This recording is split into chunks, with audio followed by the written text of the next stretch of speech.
안녕하십니까, 여러분. 오늘도 이 이야기꾼이 찾아왔습니다. 오늘 들려드릴 이야기는 들으시면 무릎을 탁 치게 되실 만큼 아주 통쾌하고 지혜로운 이야기입니다. 충청도 청주고을의 어느 평화로운 마을에는 탐욕스럽기로 소문난 양반인 윤참봉이라는 자와 그의 집에서 묵묵히 일하던 주인공 꾀보 돌쇠가 살고 있었습니다.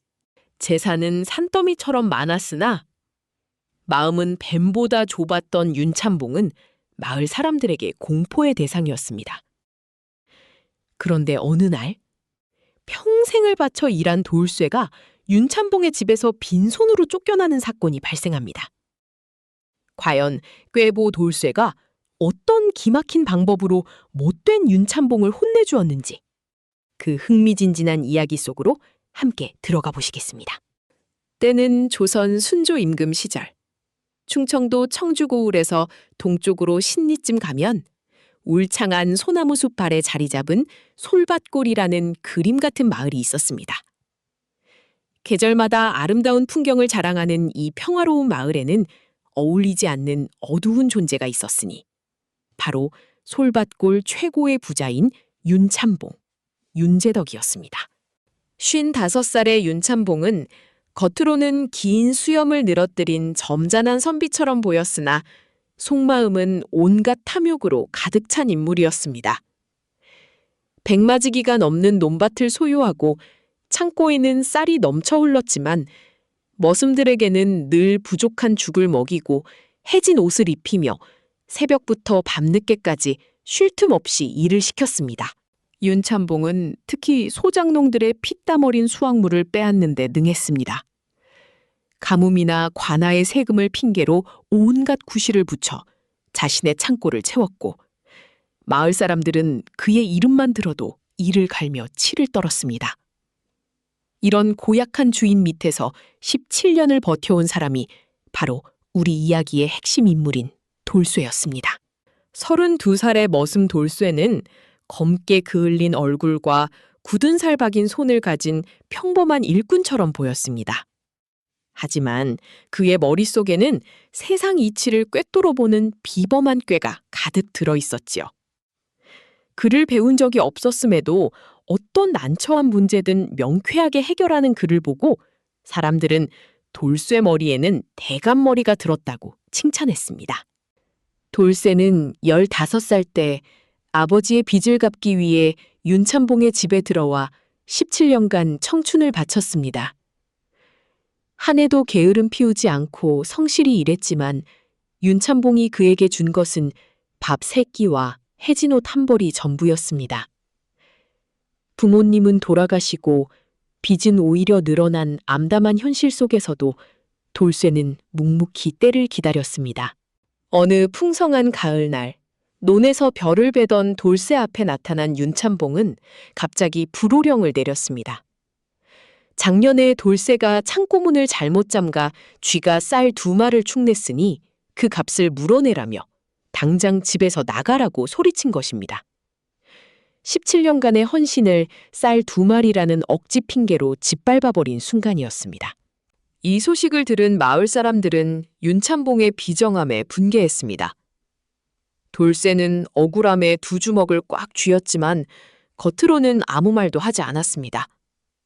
대신 그의 머릿속에는 오랫동안 준비해온 치밀한 계획이 번개처럼 지나갔습니다.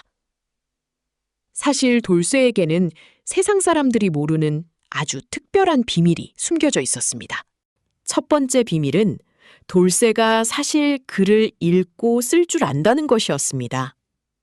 그는 윤참봉의 자제들이 글 공부를 할 때 문 밖에서 귀동냥을 하고 훈장님을 찾아가며 10년 넘게 독학으로 글을 익혔습니다.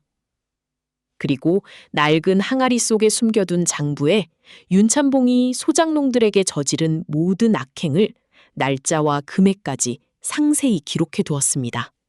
두 번째 비밀은 청주 관아의 박이방과의 인연이었습니다. 박이방은 돌쇠 아버지의 오랜 벗이자 의형제로 돌쇠가 어려울 때면 언제든 찾아오라고 말해주던 든든한 조력자였습니다. 돌쇠는 윤참봉이 자신을 내쫓은 바로 그날이 오랫동안 준비해온 정의를 실현할 결전의 날임을 깨닫고 결연하게 관아로 향했습니다. 쫓겨난 이튿날 새벽, 돌쇠는 부르튼 발을 이끌고 청주 관아에 도착했습니다. 관아의 위험에 다리가 후들거렸지만 그는 용기를 내어 박이방을 만났습니다. 돌쇠가 품 안에서 꺼낸 낡은 장부를 본 박이방은 그 안에 담긴 윤참봉의 수만 가지 악행에 경악을 금치 못했고 즉시 사또에게 이 사실을 보고하기로 결심했습니다. 그런데 바로 그때 윤참봉이 화려한 가마를 타고 관아 마당에 들이닥쳤습니다. 윤참봉은 돌쇠가 자신을 고발할 것을 미리 짐작하고 선수를 치기 위해 나타난 것이었습니다.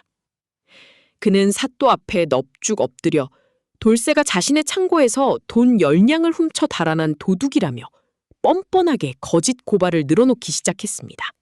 사또는 즉시 포졸들에게 돌쇠를 잡아오라고 명했습니다. 돌쇠는 이미 관아 안에 있었기에 곧장 사또 앞으로 끌려 나왔습니다. 절체절명의 위기 상황이었지만 그때 박이방이 조용히 나섰습니다. 박이방은 사또에게 돌쇠가 방금 전 자신을 찾아와 내민 낡은 장부를 바치며 이 안에 놀라운 진실이 담겨 있음을 알렸습니다. 사또가 장부를 한 장 한 장 넘길수록 미간이 좁아지고 표정이 싸늘하게 변했습니다. 윤참봉은 당황하여 그것은 돌쇠가 지어낸 거짓말이라고 소리쳤지만 돌쇠는 흔들림 없이 답했습니다. 나리, 그 장부에는 속임수가 없습니다.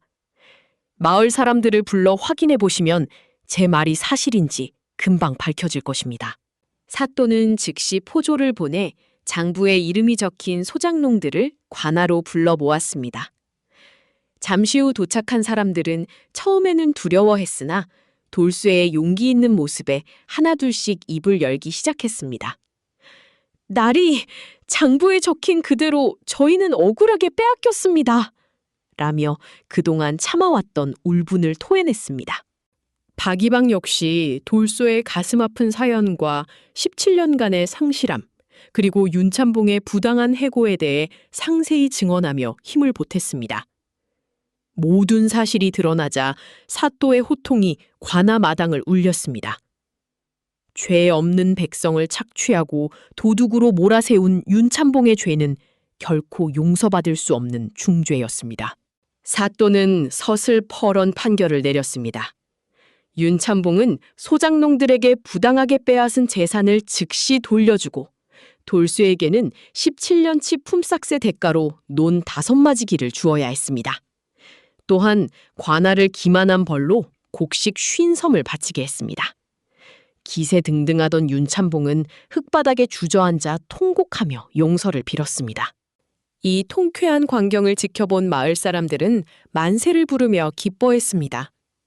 돌쇠는 사또에게 깊이 절하며 감사를 표했고 그의 눈에서는 17년간의 모진 세월이 씻겨 내려가는 듯한 눈물이 흘렀습니다.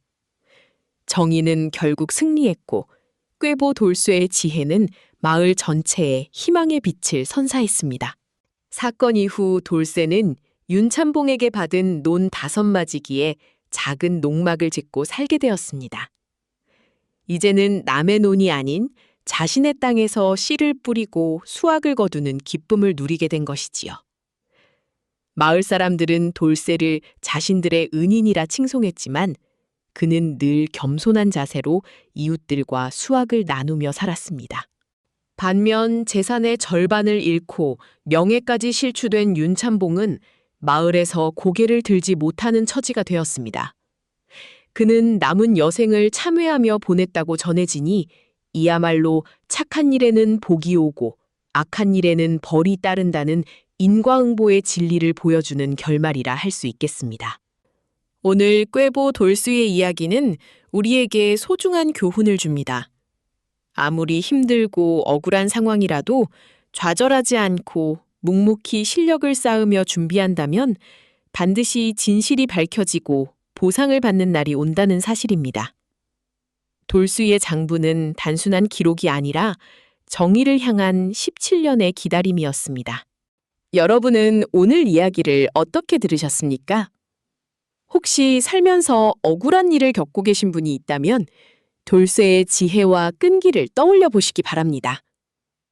하늘은 스스로 돕는 자를 돕는다는 말처럼 여러분의 진심과 노력도 언젠가 빛을 발할 날이 반드시 올 것입니다. 이야기꾼의 이야기가 즐거우셨다면 구독과 좋아요를 꼭 눌러주세요. 여러분의 따뜻한 응원 댓글은 제가 더 재미있고 유익한 이야기를 준비하는데 큰 힘이 됩니다. 여러분이 겪었던 지혜로운 해결책이나 소중한 경험담도 댓글로 공유해 주시면 정말 감사하겠습니다. 자, 그럼 꾀보 돌쇠의 통쾌한 이야기는 여기서 마무리하겠습니다.